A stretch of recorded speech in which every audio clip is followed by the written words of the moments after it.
За миний хувьд сая баруун бүсийн зөвлөлийн даргын хувьд баруун бүсийн нутгуудтай тэр дундаа Завхан аймагт ажиллаад ирлээ. 2024 оныг Монгол Улсын засгийн газраас бүрчилсэн хөгжлийг дэмжих жил болгон зарлалтай холбоотойгоор цаашдаа манай баруун 5 аймаг хэрхэн хөгжих талаар засгийн газрын төвшөнд яригдж байгаа бодлогуудыг танилцуулах эргээд бас иргэдийн саналыг сонсох ийм уулзалттай ингээд яваад ирлээ. За 2024 оны улс төрийн сонгуулийн хувьд бол миний би горилогчдын нэгээр одоогоор явж байгаа. За улс төрийн намуудын тухай хууль дүрмийн журмын дагуу энэ 5 сарын сүүлээр нэр дэвших процесс маань өөрөө эцэслэгддэг байгаа. За Ховд аймагта засаг даргаар ирээд ажиллагч тэр ер нь миний хувьд горилно гэсэн ийм бодолгүй ирж исэн.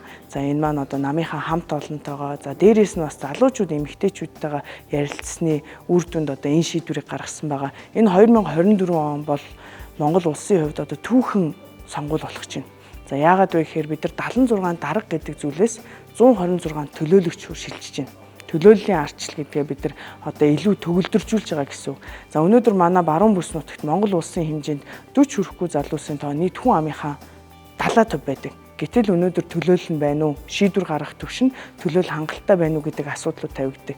Бид нар улсын хэмжээнд залуучууд тулгамдж байгаа асуудлуудын хамгийн нэн тэргүүн залуу гэр бүлүүдийн орон сууцчлалтын асуудал байдаг. За хүүхдүүдийн цэцэрлэг сургуулийн хүртээмжийн асуудал гэх мэтчлэн гэтэл энэ шийдвэрийг гаргаж байгаа тэр төлөөлөл болж байгаа хүмүүс маань энийг яг адилхан ойлгож байгаа юу гэдэг асуудал хөндөгддөг. За дээрээс нь эмэгтэй хүнийхээ хувьд за Монгол улсын хүн амын яг тэн хагасан эмэгтэйчүүд байдаг.